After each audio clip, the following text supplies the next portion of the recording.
easily can you move from, one form, from walking to metro to buses. That ease of being able to transfer is fundamental to good mobility. Unfortunately, what we've been seeing here is a lot of fragmented mass transit systems or transport systems which don't talk to each other. And that is something that we need to get around. And honestly, my experience has been that this is not just India, it's in many other parts of the world. There are just a few countries that have been able to beat this, and I'll say a little more about that. But many parts of the world, this has been the problem. You have fragmented transport systems that don't talk to each other. They don't give you really integrated mobility. Now, if you want integrated mobility, what do you need? To my mind, there are 4 conditions that you need to satisfy to get integrated mobility. One is you need integrated data. Integrated data means mobility data relating to metro systems, bus systems, whatever else. There must be a common database which talks to each other and gives you information on when a train will arrive, when a bus will be at a certain place. That is where you have integrated data. The second is you must have integrated infrastructure, which means infrastructure where one system can integrate with the other. See, one thing I don't see here is where is the infrastructure for me to be able to transfer easily from a bus to a metro or from even walking to a metro? If within 100 meters of a metro station your footpaths are rotten, that's not integration. So integrated infrastructure is very important for getting integrated mobility. The third is integrated signages. As people, you must be able to see bus systems, metro systems, whatever it is, as part of one system. And one way of getting them to be seen as one system is a common signage. That common signage helps in perceptions amongst people that I'm getting into a public transport system which is unified. So having integrated systems. Now the most difficult, and that's where the world faces a problem, is an integrated institution. It cannot be 4 different institutions. There must be one integrated institution that plans the entire thing, manages the entire thing, oversees the entire thing. In India, we've been talking for a long time about a unified metropolitan transport authority. A few cities have set it up. Kochi has set up something called a Kochi Metropolitan Transport Authority. Chennai has notified a Chennai Metropolitan Transport Authority. But these have been notified. The paper is out. But actual work on bringing about that integration has not yet happened. There are a few countries which have done this. Paris is one of them. STIF is a fantastic example of an institution that integrates different forms of transport. Transport for London is another classic example. Singapore has something called the Land Transport Authority. Vancouver has something called the TransLink. So there are a few examples, but these are very few. I think the challenge is, how do we set up an institution which will bring everyone together? And Thierry and both of us at the World Bank, have probably made presentations in so many different cities around the world. At least I myself have done this in at least 15 different cities around the world. Thierry may have done many more. But the whole challenge is there are country after country, city after city, which have gone to the stage of notifying it, but have not been able to go beyond that. That is where the big challenge lies. And that's where I think we need to look at, that piece of paper is only the beginning. How do we make it function? How do we make it act? The big challenge there is you already have established institutions.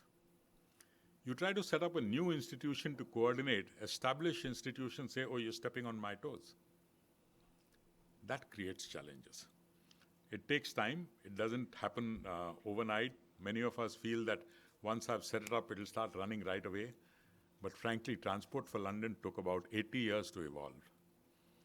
I think even STIF, from the time it began, took about 40 or 50 years to evolve. It's a slow process. It must evolve. It must gain credibility. Only then it can really pick up steam. So this is what I just wanted to say on this. On when you want to plan for integrated mobility, you need that institution that can do that planning. The institution doesn't come overnight. We have to start small, grow, not be impatient. Thank you. Thank you very much.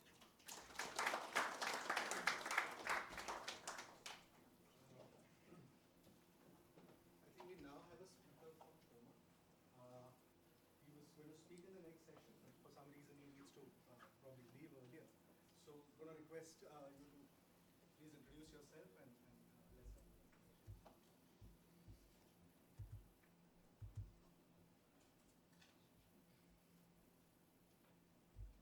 Alors, indeed, sorry about that. There is a slight change in the program.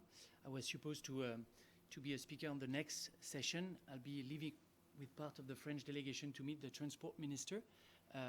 So I'll be just briefing you a bit on urban ropeways. So Pomai, the French company, we have activities in India since more than 20 years, mostly on the touristic aspect, providing cable cars and ropeways for Indian touristic destination. And we are more and more asked for urban transport concept that could be developed in India for Indian cities. So the presentation will go briefly through ropeway technology. You might be already knowing a bit. And then I will introduce you 3 different examples of 3 different cities and what are the main trend and what's happening, especially in other countries and in France in particular, regarding urban ropeways. It was mostly seen as a new alternative transport mode, but it's also a great success when it's developed in an intermodal way, so it's also quite adapted to the following session. I'll be leaving back in the afternoon. I'll be happy to interact with you later on. My colleague Sharik Khan is just over there as well, and he will be happy to interact as well with you. So as I was saying, it's a French company, mostly producing and based in France, in the French Alps, where most of the French ski resorts are located, because it's where we are coming from and the DNA of the company, even if since about 15-20 years, we are manufacturing less and less for ski resorts and more for urban transport application and public transport authorities. Here you have an interesting illustration on ropeways. In people's minds, we are more thinking on the top left as a ski resort, a surface lift, a ski lift, where now more and more of our systems are used. You can see Detroit Airport in the US, where we supply the automated people mover that is cable pulled. The New York City aerial tramway, or the Ankara in Turkey urban transport cable car. All those systems, they have in common, they are passive.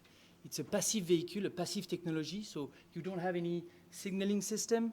I shouldn't say that, but it's a dummy vehicle, no engine on board, very simple, attached to a cable. And no matter if it's a mass transit in an airport, intermodal cable car, or a basic surface lift, you just have one electrical motor for the complete line and the complete system. Those are the 2 main range of system. We are differentiating the aerial systems and the ground system, and the presentation will be mostly on aerial system that are the most common and commonly used in cities for urban transport. The first one is the city of Medellin, which is maybe the most known example of integrated urban cable car in the world. They implemented the first cable car lines with a quite smart urban integration, having the cable car station arriving just on top of the metro platform in order for commuters to easily unboard and board from one transportation mode to the other. And since 2004, when the first line was implemented, they built 6 different ropeways, all integrated in the same network run by Metro Medellin, so the public transport operator, which is running 2 metro lines, 1 tramway, light rail, 2 BRTs, and 6 ropeways, all integrated in the same network with a single fare system. And as you've seen on the previous slide, stations that are designed by local architects in order to ease the interconnection for the commuters and reduce the travel time. Another interesting example is the city of Toulouse in the southwest of France, where we commissioned a new urban ropeway a few months ago. This is a 3S technology, so we have much bigger cabin and longer span between towers. So you can see on the urban transport network on the left side that we have a departure station on the metro line, the yellow, the B line, where there is a university campus, and then two other stations that is climbing on a hilltop in order to ease the accessibility of a huge hospital, and then cross the Garonne River in order to reach a huge newly developed research center where many jobs are located. So we are connecting the medical university campus where the metro line is already existing to two other facilities in order to ease the interconnection between the university, hospital, and a pharmaceutical company that are doing a lot of research using and having a lot of interaction with the university and the hospital. What is also interesting to have in mind is the choice of the technology here, which is not commonly used in urban transport, as you've seen on the previous slide. It's much more expensive, but here on a 3-kilometer line, you can see there is only 5 towers. Some of them are 70 meters high in order to limit the footprint on the ground and limit the impact on the overall environment. This is the last example. It's not operating yet. It has been decided by the Metropolitan Transport Authority of Grenoble in France. And it's a monocable detachable cable car, so with small cabin. And the main specificity of that system is it will be highly intermodal, and it will be also, it has been selected by the city transport authorities in order to overcome a certain numbers of obstacles. So here you can see we are close to the French Alps, so close to the mountains, but the city is within the valley. And actually the cable car won't climb any, there's no elevation difference on the alignments. So we are not climbing any hill or any mountain. We are just overcrossing 2 rivers, expressway and highway, and a railway corridor.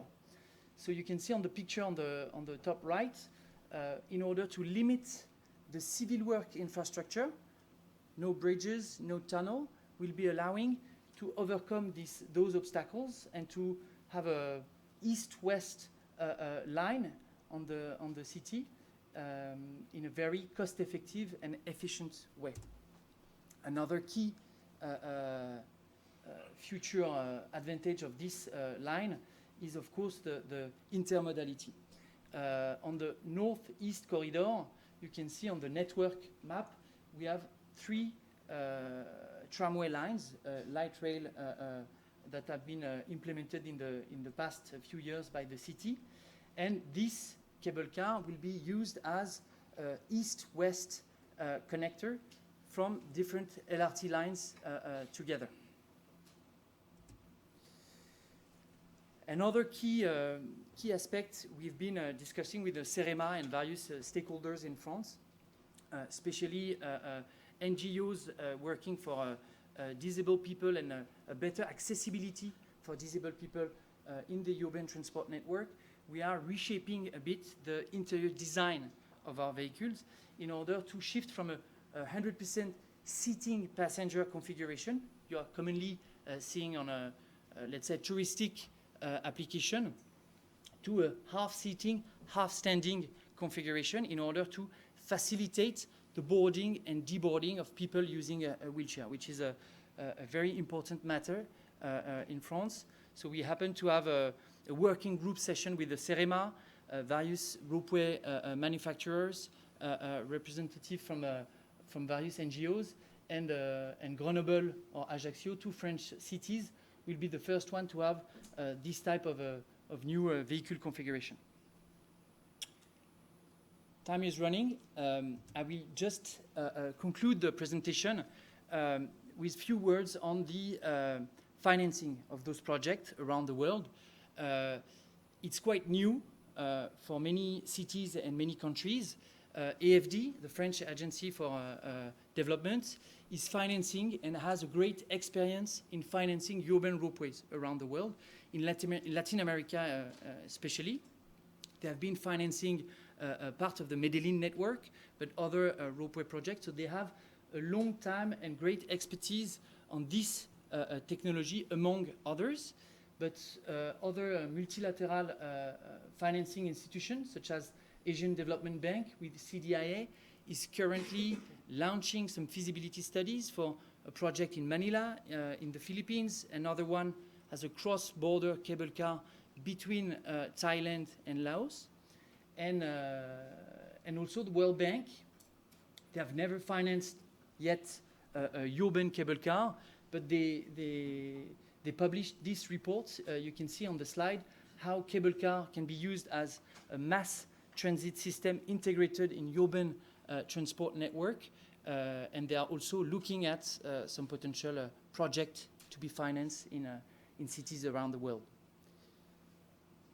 That's it for me. Thanks again, and sorry for the slight change in the schedule. I'll be happy later in the afternoon maybe to interact and discuss if you have any questions. Thank you so much. May I now request just a bit. So it's not really. Thank you. So my name is François Perrin. I'm a retired executive with a career in public transport operation, and I am now working as a volunteer for CODA 2. Maybe the presentation will come on.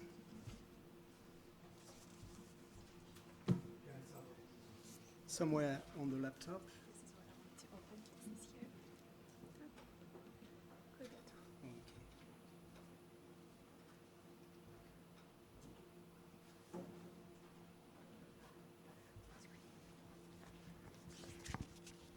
Thank you.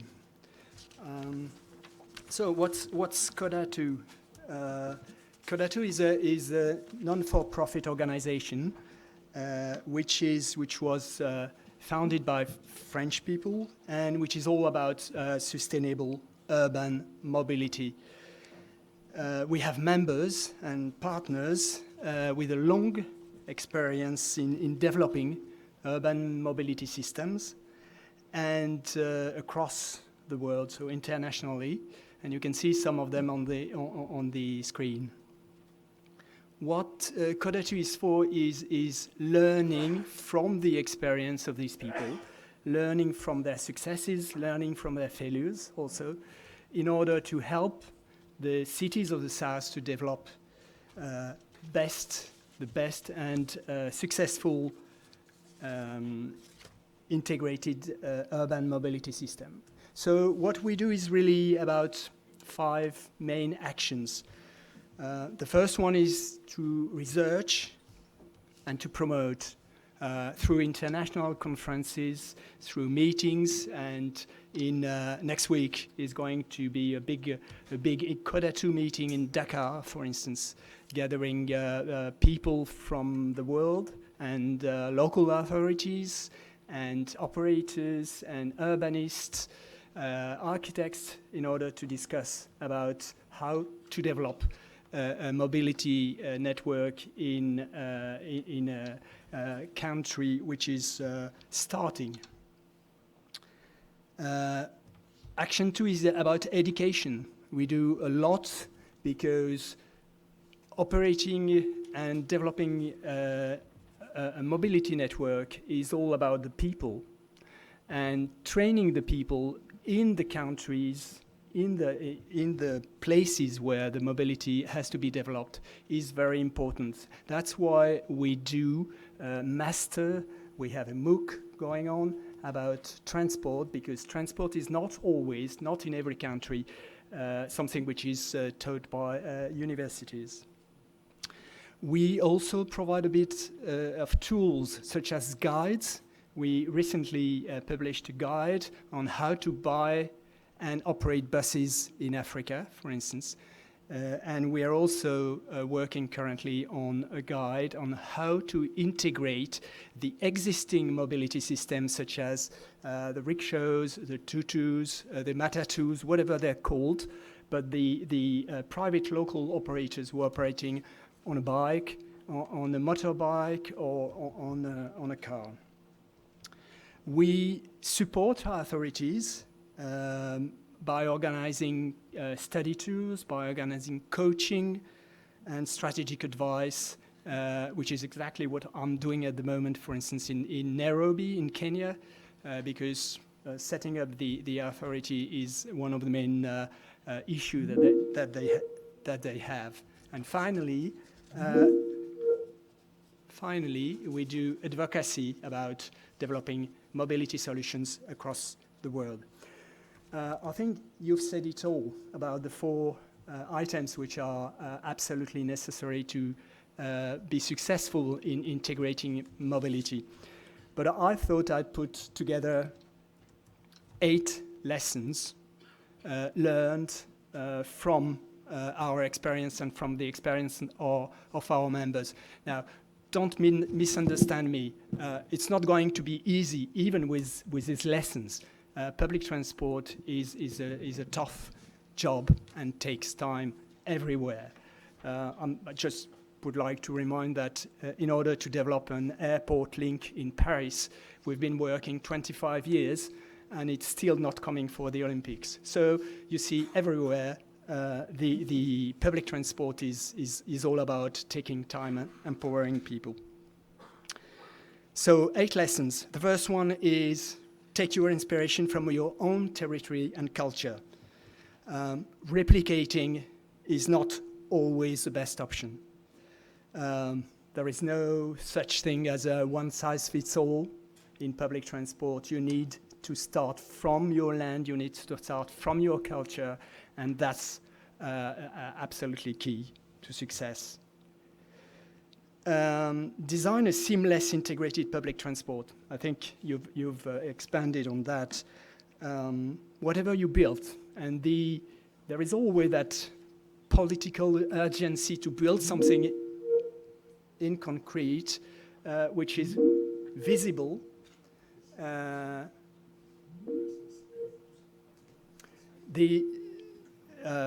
So that's not enough.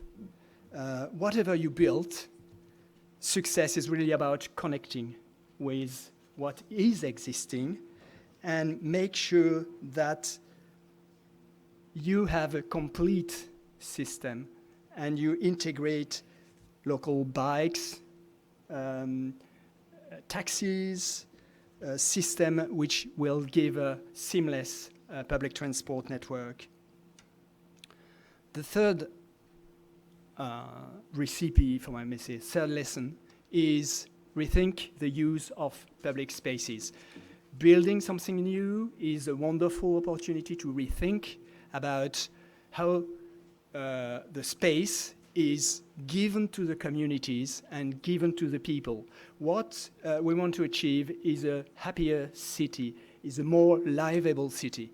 Now, more livable city means where the space is better used for citizens. Pedestrianizations, making the space more friendly. Gather all forces under the common umbrella of a unified metropolitan transport authority. Now, you've said it all. This is a key challenge because everybody you're starting from an existing system, from existing authorities in matter of traffic lights, in matter of roads, in matter of public space, in matter of urban design. You need to gather all that in one body which will work for the mobility issues. Bring out the best from ITS, from Intelligent Transport System. As an operator, I know that the success of a mobility network is about patronage. So you need to bring the people on the system. And bringing the people on the system means making sure that everything is designed to make it easy, seamless, without disruption. So it's all about information, it's all about easiness to buy a ticket, it's all about punctuality, and that's where ITS can give technical solutions. Well, it's not only technical, it's also relying on societal and managerial innovations. The communities within the city can bring you solutions, innovations, which will help to make the system part of the city and to make the system really loved by the people. I can think of in Kochi, for instance, of communities working together on the stations of the Kochi metro about gender diversification. Take full advantage of professional communication. There is a lot of technicalities in our work. There are contradictions, there are inconveniences, we bring disruption, so we need to communicate all the time about what we do, because if we don't communicate, people can't understand and they won't buy the system. And last but not least, there is a lot of experience, not only in your country, but abroad, and a lot of successful lessons, a lot of failures as well, and you can learn from the failures as well as the successes. So don't limitate yourself about learning from others. And that's where we can help. These are the Codatu's work going on at the moment, completed or ongoing, or under development. And as you can see, we had that experience in Kochi. We are ready, we are here to help, and we are here to do more. Thanks very much. Thank you so much. Thank you so much. Can we have Mr. Thierry? Thank you so much. Thank you very much, Mr. Speaker. So I'm Thierry Desclos. I work for CEREMA. As has been said, it's an agency of the Ministry of Ecology in charge of the ministry is in charge of transport, urban planning, etc. And we provide technical assistance to the ministry, to local authorities, and we also work internationally. Now, intermodality, so the slide you can see, I mean, I will deal with intermodality to foster decarbonization and promote inclusiveness, and tell you a bit about our local experience and what the difficulties we've had, mentioning the transport authorities, as OP has been doing in his speech. Now, for us, tackling intermodality, we have two issues. Intermodality in itself on a technical basis, but also governance, because as you may know, France is a very fragmented country at the municipal level. We have more than 36,000 municipalities, which is a lot for a small country like France. So creating transport authority has been an issue we've managed, but we're still moving on that front. We've got more than 280 transport authorities, what we call the authorities in charge of mobility, the AOM. So two issues on that front. Now, where are we now? We are currently in an evolving institutional framework lately. That's the context. We've been, to give you an idea, we've taken two laws, but more than that. We revised the framework law on transport, the law of 1982, and we have a new law in 2019. We have a specific law on climate and on resilience in 2021. Plus, I must mention that we also have EU regulations, like there was to quote just but one, there was a directive on clean vehicle in 2019, which with requirements and constraints. Now, with these, I don't know if you can, it might be a bit small. Anyway, what is the philosophy of this new framework? Basically, we want to go towards, from transport to mobility, we want to work to go towards decarbonization, and also not forgetting inclusiveness. I'll come back to that. Now, so our mobility authorities, we were transport authorities, are mobility authorities now. The same with the urban plan, mobility plan, the tax that finances the urban transport, what we call the VT, transport tax, now is a mobility tax. We have a specific dedicated tax within municipal perimeters to finance urban transport paid by companies. So that's the trend. So we going from transport to mobility. Means that the transport authorities now are the transport mobility authorities are in charge also of the new modes, the new mobility services, which is a way of going towards coordination and towards intermodality. Also, what we have is the mandatory creation for areas, for metropolitan areas of more than 150,000 inhabitants, of low-emission zones that we call the ZFE, les zones à faible émission. Now, with that, that's a way to promote clean vehicles, because in certain zones, you cannot go in with the old vehicle. All this will be gradual. You've got calendars. Now, we have the framework, but we also have an evolution of not only the requirements and the practices, because what we notice is that some municipalities, and I'll come to the example of Paris in a few minutes, want to go further than the requirements, are going further. Anyway, let me deal a little bit about the requirements. Regarding cars, we have a ban on sales of carbon-based fossil fuel cars by 2040. We have municipality have an obligation to increase the number of electric public charging stations, because we want to go towards electric. Bear in mind that in France, the electric mix is 40% of our electricity is produced by nuclear energies. We consider it clean. So we are pushing towards the electric. This is moving slowly, but still, when you go around the cities, you can see that the transport, the cars or the bikes used are some of them are electrics. Regarding cars, we also introduce a zero-interest loan. We will introduce it by 2023 to help the household with low incomes to purchase low-emission vehicles in the low-emission zones, because we need to think, as I was saying beforehand, about the inclusiveness. Regarding buses, the operators and the transport authorities who own the buses have got to it's mandatory for them to switch from low-emission to low-emission buses by 2030. We have a calendar. It's going to be gradual. So they have to turn to electric, to hydrogen, and these kind of new products. Bicycles, we've got some premiums. We set up premiums to help people buy electric bikes, and we created an electric bike fund so that to develop cycling facilities.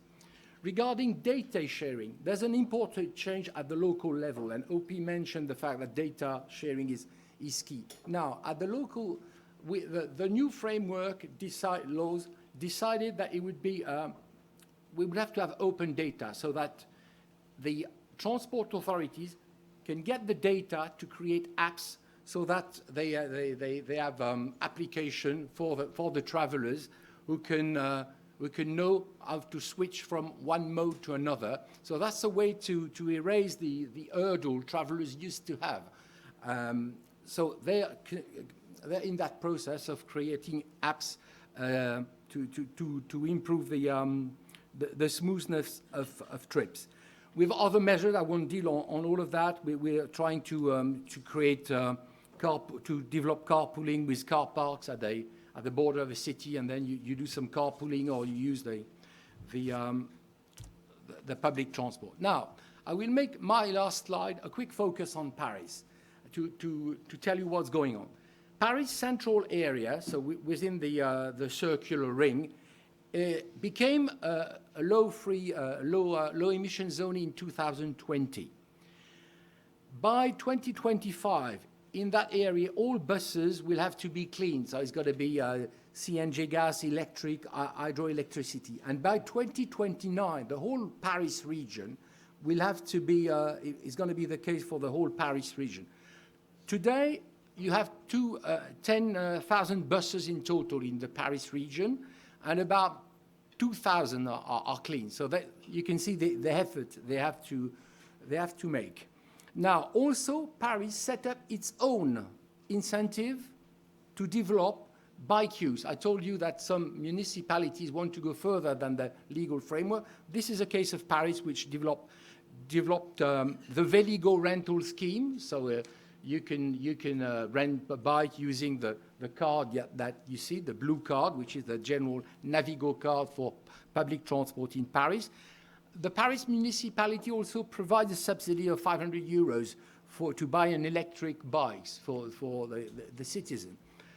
And it's working fairly well. Now, let me come back to conclude on intermodality and inclusiveness.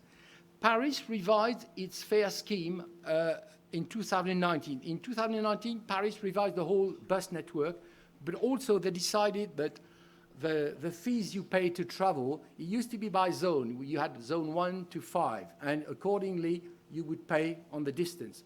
This was changed, and now you pay the same amount irrespective of the distance. You have the Navigo card, and you can travel all the way in the region. Also, what we are setting up, but this is a mandatory requirement from the law, is that what I could call the solidarity fare. That is for the low-income household, based on the revenue. Then you will have you'll pay only a percentage of what you should pay to travel. You only pay a percentage of the ticket. So moving towards cleaner transport, a lot is going happening on the ground with the transformation of the mobility authorities with their new competencies on soft mode. This is not an easy task, and like if you take the example of Paris, the issues they have is the new trains, they demand more electricity. Plus, we're developing air conditioning, which we didn't have to use in France pretty much because the country is not that warm, but with global warming. So they have a need in Paris to reinforce the electric station. This is a complex issue because when you want to, you go to the municipality to say, look, I'd like to have a new electric station. More often than not, the municipality have got other ideas of land development. So it's a complex negotiation. And in that case, the transport authority, STIF, that OP mentioned, does not have the power to prevail. So they need to convince. At the municipality level, when you want to do some public building, you can preempt the land. You can say, oh, I need your land, I'll pay you, and there we go. This is not the case. So it's not an issue, it's not a simple issue going towards cleaner mode, electric, etc. They need new bus centers. All this in a context where they have difficulties to find new bus drivers due to the COVID. In addition to that, just I would mention in the Paris region, they're also opening up to competition at the same time. So a lot is going on in terms of transport reform. Now, the picture I've put there, the blue pass, this is the Navigo Pass. So this is the key to intermodality in the Paris region. With this pass, you can travel on all the modes. It was introduced a long time ago under another name. So basically, to finish, I would say that CEREMA, the agency I work for, works on all these aspects. To finish off, I've put a picture of an interchange, a transport interchange, where you can see you have the train at the background, you got the buses, you don't have the tram. We have the bike scheme, but you can't see the bike. They're so popular, I guess everybody has borrowed them. So we work on every pillar to try and decarbonize modal shift, increase vehicle occupancy, reduce travel times. So that's basically what's happening currently home on the urban transport front. Thank you very much for your attention. Thank you very much, Thierry. Thank you very much, Thierry. Mr. Shyam Chandra Mishra, can I please request you to make your presentation?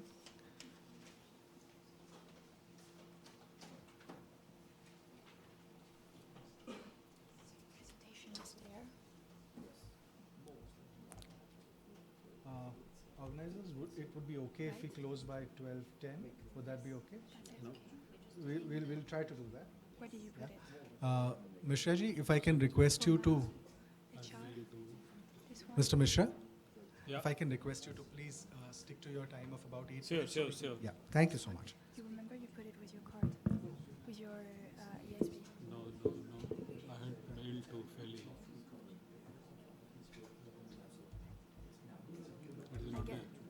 password that you have in the pen drive. Oh, okay, wait. Planning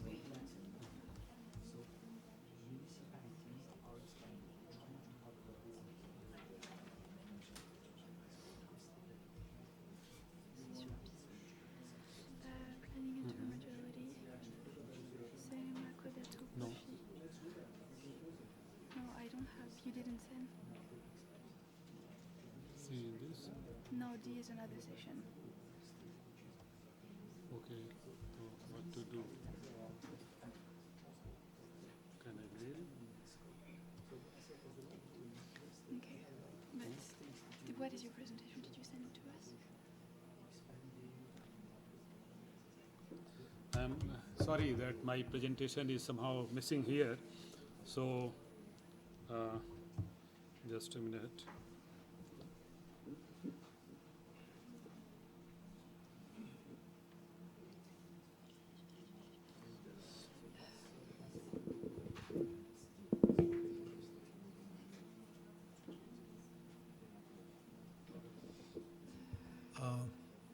Thierry, can we probably use this time a little?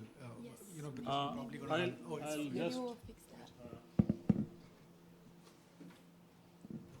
the presentation is not there. I'll cover the things quickly. I am SC Mishra, Managing Director, Keolis, Hyderabad.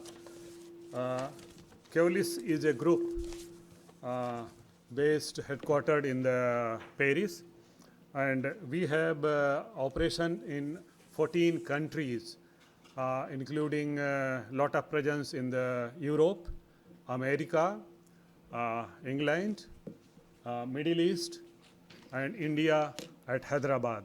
We have presence in Australia also. We are working with approximately 300 public transport authorities, and we operate 13 transport modes. Almost all modes of the transport are operated by the Keolis. Includes 8 regional trains, automated metros. In fact, one of the oldest automated metro, which started in 1984, is the Lille, with very low headway. Similarly, we are number 1 in tram operation. We have more than 23,000 buses, which includes more than 4,000 buses of alternate energy, including hydrogen buses and electric buses. So, taking Hyderabad metro operation, in fact, Keolis is not in the project. We only operate and maintain the various modes of the transport, and our main emphasis is that we associate with the PTA, public transport operator, much before the operation starts, which helps in integrating various modes of the transports available in the city. Keolis has an excellence center in Lyon, which has the facility and experts from all fields of the transport who continuously interact with the PTA at the initial stage of the starting of the project and commissioning of the project. So, taking up Hyderabad project we started in 2017. First phase was commissioned in November 17, and finally up to 69 kilometer was taken up, and it was commissioned just pre-COVID.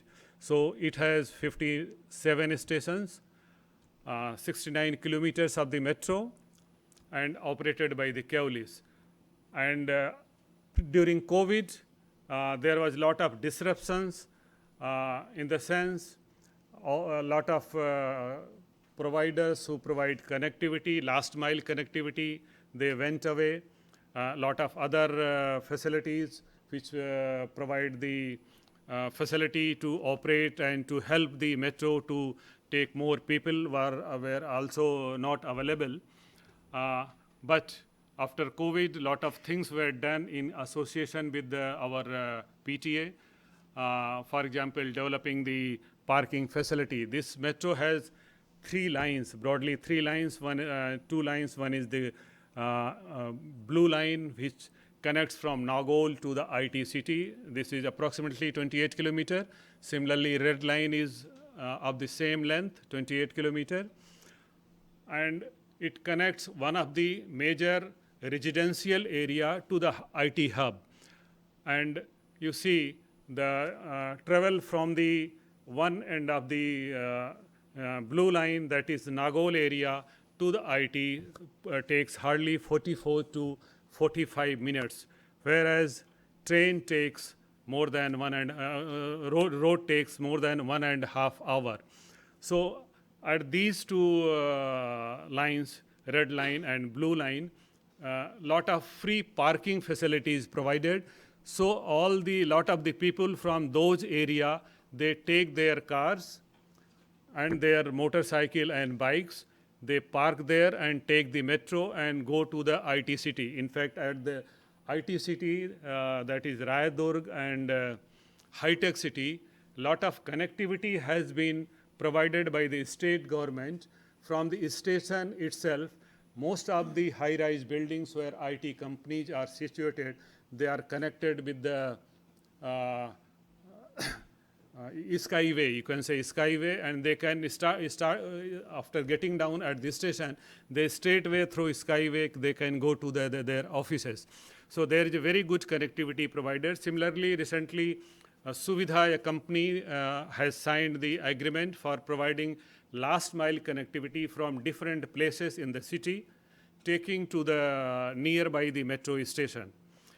Similarly, pre-COVID, there was facility of the electric bike, normal bikes, taking from the metro station to various places nearby. There is connectivity for the airport from the 4 major metro stations. There is an electric bus facility which takes the people, passengers to the airport. And in fact, Telangana government, to take it further ahead, they have sanctioned further works. For example, extension of the metro from Rayadurg to the airport, approximately 28 to 29 kilometer. Then extension of the green line to the old city by 6 to 7 kilometer. Then there is a very good sanctioned work connecting IT city and the financial center through elevated BRTS. So that work is also sanctioned by the Telangana government, and it will be connecting all these red line, blue line, and financial city towards the high tech. So this is going to further improve the commute in the Hyderabad city. So my presentation is mainly along the integration, because keolis works for the integration of the various modes of the transport. And in most of the cities, if you take in Europe and Australia, take Lyon, all the modes of transport are operated by one agency, that is the keolis. And similarly, same is there from the government side also, public transport operator. All the authorities for the bus operation, for the metro operation lies with the one authority. Only municipal corporation deals. So there is a synergy between in all synchronizing all modes of operation. Not like, for example, if you take in the Mumbai, BST is operated by some organization, though they are part of the government, and MMRDA is running the metro. But it causes some lack of the synergy. So wherever keolis is operating at most of the places, all the modes of the transport are with the one agency. So I had taken, in fact, few examples of the REN and the. Yeah. Yeah. So my emphasis is that main thing is as Agrawal Sahab has indicated, that synergy between different modes of the transport, not making very, very huge things, and if there is no connectivity, it is not going to serve the purpose. People will, for decades, they want to use the single seat transport, starting from home to the end. Unless we provide seamless connectivity and a facility to plan from the home up to the